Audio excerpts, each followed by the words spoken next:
No dia 29 de março de 1989, a polícia de Tóquio estava interrogando 4 jovens, suspeitos de envolvimento com um grupo criminoso e também no sequestro de um rapaz de 19 anos. Durante o interrogatório, eles começaram a falar sobre algo que, inicialmente, não fazia parte daquela investigação. Todos eles deram depoimentos muito semelhantes, o que chamou bastante a atenção dos investigadores. As informações começaram a se encaixar, mas, ao mesmo tempo, não batiam com o caso que a polícia estava investigando naquele momento.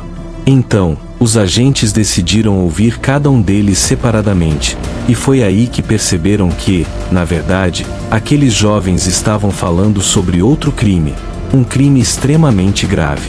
Eles contaram que haviam tirado a vida de uma garota, e que, depois disso, esconderam o corpo dentro de um tambor, encheram de concreto e abandonaram em um canteiro de obras localizado em Koto, uma região especial da metrópole de Tóquio, no Japão. Imediatamente, a polícia foi até o local informado, fez uma busca detalhada e, de fato, encontrou o tambor. Ao abrir, confirmaram que havia, ali dentro, o corpo de uma jovem. A cena era tão impactante que até os profissionais mais experientes ficaram chocados. O corpo foi removido e levado para exames. Quando o laudo ficou pronto, revelou detalhes que deixaram toda a equipe da investigação extremamente abalada. A jovem havia sido vítima de inúmeras agressões, tanto físicas quanto psicológicas, e as marcas mostravam que ela tinha sido mantida em condições desumanas antes de perder a vida. Também foram encontrados diversos objetos em seu corpo, além de sinais de queimaduras e ferimentos muito graves. Com base nas informações coletadas, os investigadores confirmaram a identidade da vítima. Se tratava de Junko Furuta, uma jovem de apenas 17 anos que estava desaparecida desde novembro do ano anterior. E é sobre essa história triste e revoltante que vamos falar hoje. Junko era uma adolescente que levava uma vida normal. Morava com seus pais e seu irmão mais novo na cidade de Misato, no Japão. Estudava no ensino médio e, nas horas vagas, trabalhava meio período numa fábrica de moldes plásticos. Ela era muito dedicada aos estudos, responsável, e estava juntando dinheiro para sua viagem de formatura.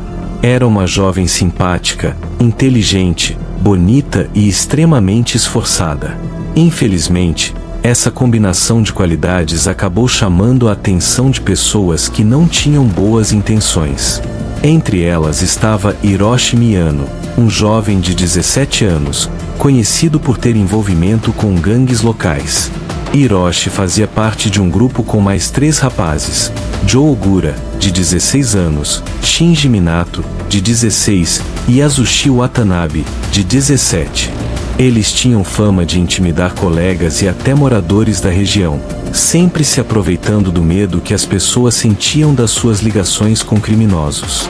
Hiroshi nutria uma forte paixão por Junko.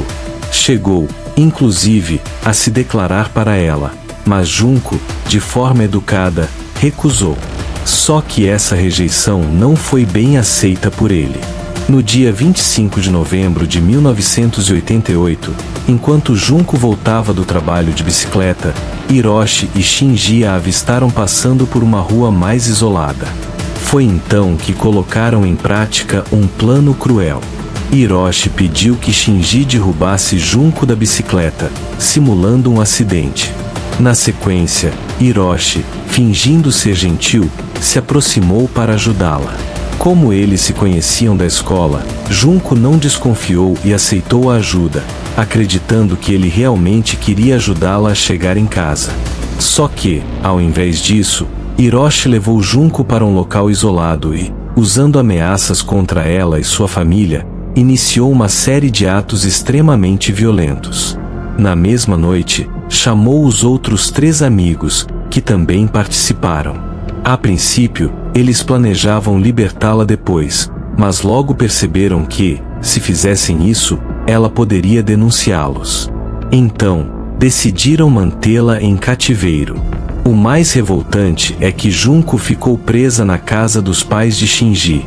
E sim, eles sabiam que havia algo errado, mas, com medo das conexões criminosas do filho, preferiram fingir que nada estava acontecendo. Assim, ela foi mantida lá por 44 dias, sendo diariamente submetida a torturas, privações de comida, agressões e humilhações. Em certo momento, ela até tentou escapar, mas acabou sendo pega, e isso fez com que as agressões se tornassem ainda piores. Como punição, eles chegaram a jogar pesos de academia nos seus joelhos, o que acabou fraturando suas pernas. A partir desse momento, ela já não conseguia mais andar sozinha, nem sequer ir ao banheiro. Os relatos são extremamente difíceis de ouvir, mas ajudam a entender a gravidade do que ela passou. Eles derramavam cera quente em seu corpo, provocavam queimaduras, privavam ela de qualquer tipo de cuidado e alimentação adequada. Chegaram, inclusive, a obrigá-la a ingerir coisas impróprias, causando ainda mais sofrimento físico e psicológico.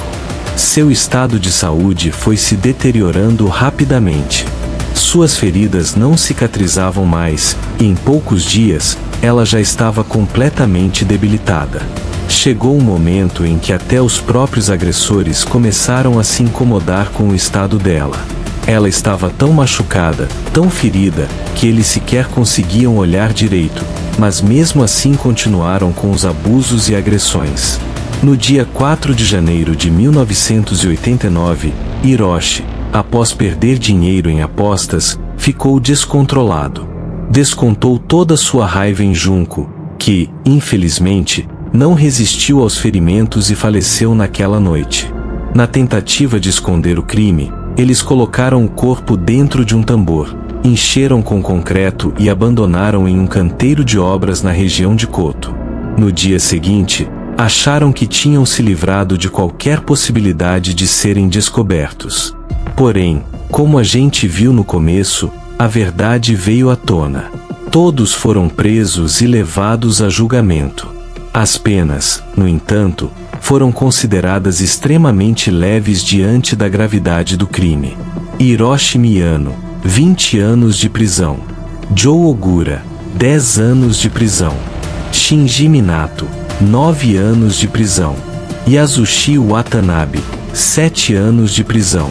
Além disso, os pais de Hiroshi foram obrigados a pagar uma indenização à família de Junko. Após a prisão dos 4 envolvidos, a repercussão do caso foi gigantesca no Japão e também no mundo. A população ficou indignada, principalmente quando veio à tona o fato de que todos eram menores de idade na época do crime, o que fez com que recebessem sentenças muito mais brandas do que o público considerava justo. A mídia japonesa divulgou cada detalhe do caso, e, embora o Japão tenha leis rigorosas para proteger a identidade de menores infratores, nesse caso específico, a indignação pública foi tão grande que vários jornais quebraram esse protocolo e revelaram os nomes, as fotos e os detalhes sobre os criminosos, argumentando que eles não mereciam o mesmo nível de proteção depois do que haviam feito.